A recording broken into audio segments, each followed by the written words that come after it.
Fight for Ukraine. New world order.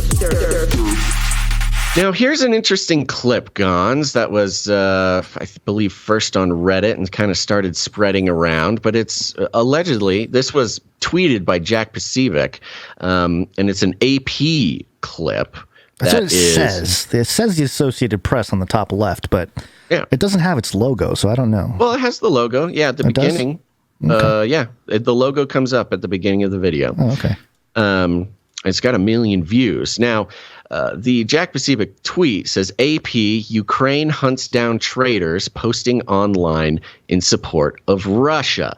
And this is really concerning, just so you kind of understand. There are Ukrainians posting allegedly pro-Russian stuff on social media, and this is what's happening. So I'm going to, this whole video's in Ukrainian with subtitles, so I'm just going to walk us through about a minute of it. Yeah. And we'll take it from there. So I'm going to start it from the beginning, Gonz, right? Sure. 3, 2, 1, now. All right. So Ukraine hunts down traitors, in quotes, helping Russia. And we see Ukrainian sort of SWAT teams. Ukrainian security services in the northeastern city of Kharkiv are moving in to arrest a man suspected of collaborating with the Russians. Working with Russian forces or publicly denying the invasion can result in stiff prison sentences. Nearly 400 people have been arrested under a recently enacted law in Kharkiv alone. And you see these SWAT team members. I'm going to pause it real quick. You see these maybe a dozen sort of military, fully kitted out military guys, just full SWAT maneuver up a staircase in an apartment building. They knock on a door. And they arrest this man in front of his whole family. Yeah. And they sit him down. And it says here, this man is being arrested because of social media posts praising the Russian president, calling for secession and insulting the Ukrainian flag. And they have a phone out. And they're kind of flipping through his social media posts. And they're asking him, like, is this you? Did you post this? Are you supported Putin? Are you supporting the Russian army? And he's kind of sad and nodding along. You are not speaking very nicely about Ukrainian flag, are you? And he says, no, not really. And they have him sorry. Yes, he says, I'm sorry. He's kind of apologetic. Yes, I commented a lot. I told you I changed my mind. And they're, kind of giving him he's very distressed because he knows what's going to happen. Yeah. He says, today, after our visit, right now, that's the Ukrainian soldier. And he says, yes, I've changed my mind. I've changed my mind. And the soldier says, get your things and get dressed. What will happen, he says. Nothing will happen. Where are you taking me? All will be in accordance with Ukrainian law. Yeah, that doesn't sound No, that good. is not. It's a very legal thing to say. Yeah, 100%. What is going to happen? Just whatever we tell you is going to happen. It'll be legal. So this is and I think this is a screenshot of one of his social media posts, which he said, to split from Ukraine is not separatism, it's evacuation. Yes, so he's a pro-Russian guy. Yeah. But he's really just been posting, and his wife is so sad. Please don't hurt him. Yeah, hugs the soldier. Hugs a soldier, and he says, no, everything will be in accordance with Ukrainian law. And it turns out the Ukrainian law is this guy can go to prison for 15 years for posting on social media. And, in this whole thing where it's very difficult to, we're told we need to be unquestionably supportive of the Ukrainians and everything's going, the whole thing. It is really hard to get super stoked about, going to prison for 15 years because of posting something on social media. Having the wrong opinion and posting about it. Yeah. And, that's us, Gonz. That is, I know. We're a step away from this. The only thing we don't have are the guys in, military garb coming up to our door and taking us somewhere. Yeah, totally. And literally that's the only thing. Yeah. And here's the interesting part. When we watch this video, we say, oh my gosh, this is terrifying. This is authoritarian. This is tyranny. They're calling Putin a tyrannical monster. I mean, this guy posted social media memes and is going to jail for 15 years. This is horrific. But there is another group of people who are watching this and fantasizing about it, Gonz. Yeah. And those are the people who imagine this man who's posting pro-Putin stuff as someone who's posting pro-Trump stuff. Right. And there is another set of responses of certain types of people who are like, yeah, get them. Like, we should do that here. You post Trump memes, you post support for the insurrectionists. You post Republican tweets, we're going to come take you to jail. Whatever it might be, whatever the standard might be. Just arrest all the Republicans. That's all we need. And again, remember the whole thing that the soldiers keep saying is, no, this is not. It's all according to Ukrainian law. It's all legal. It's all going to be legal. Which sets that dangerous precedent of like, okay, well, I guess if it's law, then it's the law, right? Yeah. And what have we been following for years now is the attempts to change the laws in the United States, the laws that say, the stuff you do on social media, as long as it's not, calling for violence against an individual or actual real hate speech, not, woke social justice hate speech, but, as long as the law, you're staying within the bounds of the law, you can say whatever you want. You got to remember places like Ukraine, which are being praised as heroes on the global stage, they do not have freedom of speech. They do not have a First Amendment. They do not have these things. And there are actual literal movements and bills and pieces of legislation that get attempted every once in a while in the U.S.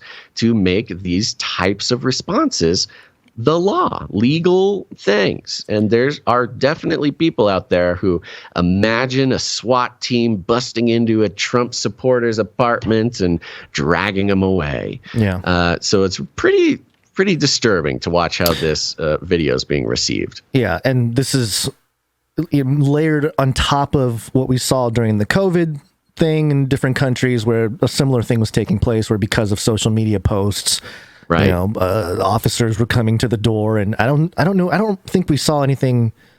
I don't remember. But there was that similar, guy. Yeah, there's that guy. It was actually a liberal guy. He was a Democrat guy who liked a tweet that was criticizing AOC. Right. And the FBI showed up at his door. Yeah. And it's like, whoa. So I mean, there is precedent for this type of thing. Yeah.